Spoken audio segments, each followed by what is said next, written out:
YouTube ಚಾನಲ್ಗೆ ಸ್ವಾಗತ. ಎಲ್ಲರಿಗೂ ನಮಸ್ಕಾರಗಳನ್ನು ತಿಳಿಸುತ್ತಾ ಗಣೇಶ ಚತುರ್ಥಿ ಹಬ್ಬದ ಈ ಒಂದು ಪ್ರಬಂಧ, ಗಣೇಶ ಚತುರ್ಥಿಯ ಮಾಹಿತಿ, ಗಣೇಶ ಹಬ್ಬದ ಎಲ್ಲರಿಗೂ ಶುಭಾಶಯಗಳನ್ನು ತಿಳಿಸುತ್ತಾ ಗಣೇಶ ಚತುರ್ಥಿ ಮಾಹಿತಿ ನೋಡೋಣ ಬನ್ನಿ.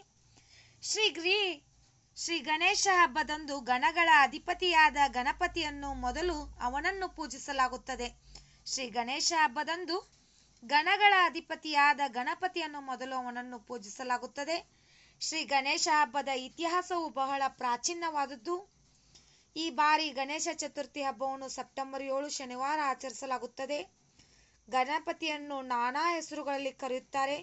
ಗಣಪತಿ, ವಿನಾಯಕ, ಗಜಾನನ, ಏಕದಂತ ಎಂದು ಹಲವಾರು ಹೆಸರುಗಳಿಂದ ಗಣಪತಿಯನ್ನು ನಾವು ಕರಿತೀವಿ. ಇನ್ನು ಪುಣೆಯಲ್ಲಿ ಛತ್ರಪತಿ ಶಿವಾಜಿ ಮಹಾರಾಜ್ ಗಣೇಶ ಹಬ್ಬವನ್ನು ಮೊದಲು ಪ್ರಾರಂಭಿಸಿದವರು. ಪುಣೆಯಲ್ಲಿ ಛತ್ರಪತಿ ಶಿವಾಜಿ ಮಹಾರಾಜ್ ಅವರು ಗಣೇಶ ಹಬ್ಬವನ್ನು ಮೊದಲು ಪ್ರಾರಂಭಿಸಿದವರು. ಎಲ್ಲರೂ ಈ ಹಬ್ಬವನ್ನು ವಿಜೃಂಭಣೆಯಿಂದ ಆಚರಿಸುತ್ತಾರೆ. ಗಣೇಶ ಹಬ್ಬವನ್ನು ಎಲ್ಲರೂ ಕೂಡ ತುಂಬ ವಿಜೃಂಭಣೆಯಿಂದ ಆಚರಿಸುತ್ತಾರೆ. ನಿಮಗೂ ಕೂಡ ಇವತ್ತಿನ ಈ ಒಂದು ಗಣೇಶ ಹಬ್ಬದ ಸಂಪೂರ್ಣ ಮಾಹಿತಿ, ಸಂಪೂರ್ಣ ಈ ಒಂದು ವಿಡಿಯೋ ಇಷ್ಟವಾದಲ್ಲಿ ಪ್ಲೀಸ್ ನಮ್ಮ ಚಾನಲ್ಗೆ ಲೈಕ್ ಮಾಡಿ, ಸಬ್ಸ್ಕ್ರೈಬ್ ಮಾಡಿ, ಶೇರ್ ಮಾಡಿ, ಕಮೆಂಟ್ ಮಾಡಿ. ಥ್ಯಾಂಕ್ ಯು, ಧನ್ಯವಾದಗಳು.